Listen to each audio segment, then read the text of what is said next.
Okay, we're going to talk about how to do a blessing or a smudging for a location when you're maybe not there. Or for somebody else if you can't be there. Whatever reason that you can't be on location to do it. We're going to use my house as an example. So I'm going to show you two different things that we can do here. The first, you kind of see this. This is a picture of our house. This was actually our listing of our house that we got a couple of years ago when we were first looking at this house. We wanted to buy a home. We wanted to make sure it had good personality. So we looked at a couple of different places, a couple of older places. We wanted to find something in our budget. We wanted to find something unique. We wanted to find something that was fun and fit us. Well, we found this beautiful little Victorian-styled house out in the middle of nowhere, you know, in this little bitty town, and fell in love with it. Saw the pictures of it, fell in love with the house. It was a little bit over our range, but we thought, you know, with the economy, the housing market and everything, it'll go down. So what I did, because I really, really, really wanted this house, I said that I would do the magical energy for it. So we took this picture, this posting. This was, you know, here's all the logistics of your house. Here's how much house you get for this kind of money. Took this picture. I put it on our family altar, which was in the living room of the home that we lived in. And I took different stones and I took different pieces of paper with different types of intentions on them. And I put that all with that picture of that house. For example, this is a piece of citrine. Citrine is about prosperity and movement. We wanted to bring this, we wanted to move into this house, bring movement into our purpose for getting this house. Rose quartz is good for kind of being at home with your heart. We wanted to feel that this home was ours. We wanted to love this home. We wanted to be given a chance with this home. So we did this, and I would light a candle that was dressed for the intention of getting this house, and I would occasionally smudge it.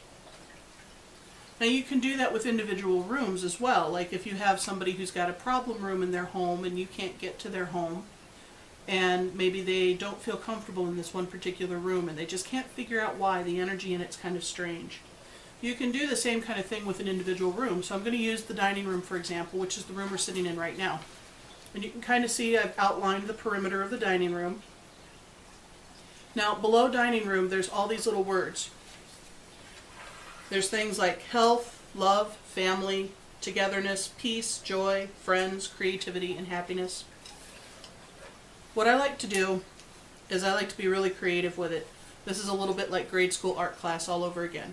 Have a little bit of fun with these types of projects, because when you're having fun, when you're laughing or you're smiling, or even if you're really intent and intense about what it is that you want to do, that energy is stronger than just saying, I want this room to feel better. Put some energy into it, put some love into it, take some color. We want love, so we're going to use some nice bright red and highlight love in red. We want family, I'm going to highlight that in red. Red is a good color for passion and for movement. I want friends in red as well. So friends and joy. Creativity, I want that in green, because I think creativity is definitely something that comes from the earth. So creativity, togetherness,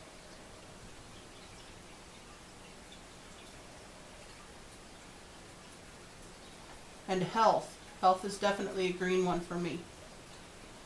These are all properties that I want with my dining room. I'm going to take this blue, peace,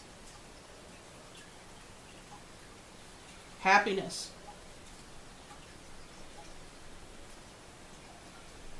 If it helps for you to take, if it helps for you to draw symbols, feel free to draw symbols. For example, here's a nice happy peace sign. Here's a heart for love. Smiley face, joy, family, rings, so that my husband and I can feel connected in here. You want to add all of this to your little piece of paper. Okay? The more you do for this, the more energy you put into this, the stronger the work is that you do. So now we smudge these things, okay? Now if you're doing distance smudging, you don't really necessarily want to fire up the great big smudge stick. That's where charcoal is really nice. So this is an incense charcoal, okay? You want to make sure that you have a nice safe surface to put it on. So this is a little trivet that'll help keep the heat off the table. I keep it on a little metal shield so it's not going to catch anything on fire.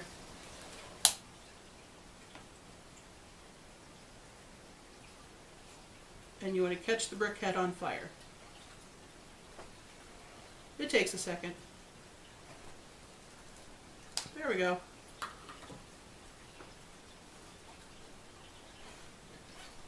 And it's going to like sizzle and do its thing a little bit. We'll catch it on the other side too.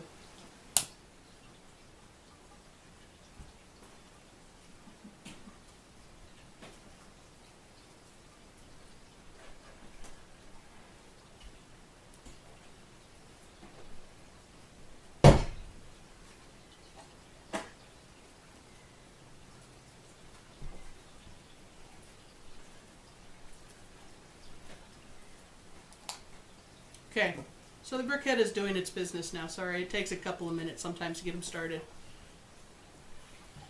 And what I want to use on here for spices is I want to use sage. So we're going to use an herb, and this is a white sage.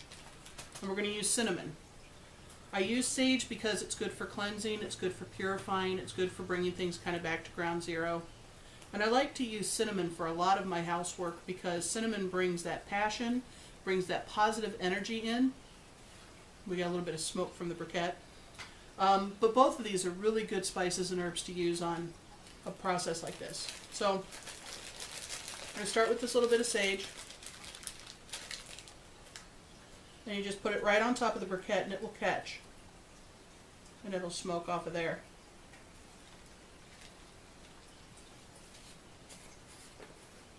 A little bit of cinnamon.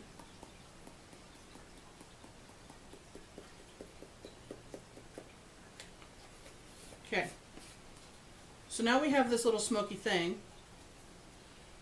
The way you use this to smudge your particular little paper locations, just use your hand, fan it over. And when you do that, visualize all of these things that you've written on here, all the things that you've drawn. Visualize a happy family. Visualize people sitting around and having a meal and loving each other and enjoying the food and appreciating each other's company. You know, visualize creativity happening at this table. A lot of my projects come down to this table, and a lot of my creativity will happen here. Same thing with this house. You know, we do that same thing over here. May we find this house to be our home. May this home come to us. May we find the means to make this home ours. These are ways that you can use smudging in a distance situation.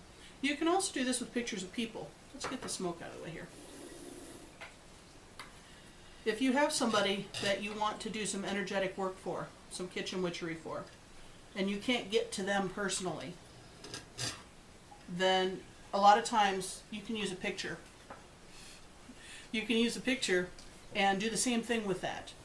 Place crystals around the picture, use smudge around the picture, light candles around the picture. Always be safe and always be ethical. Always make sure that what it is that you're putting down on these papers is something that's not taking away somebody else's free will. As long as that's okay, you should be fine. Creativity is your limit. So I hope this helps you to learn how to do things from more of a distance. Thanks.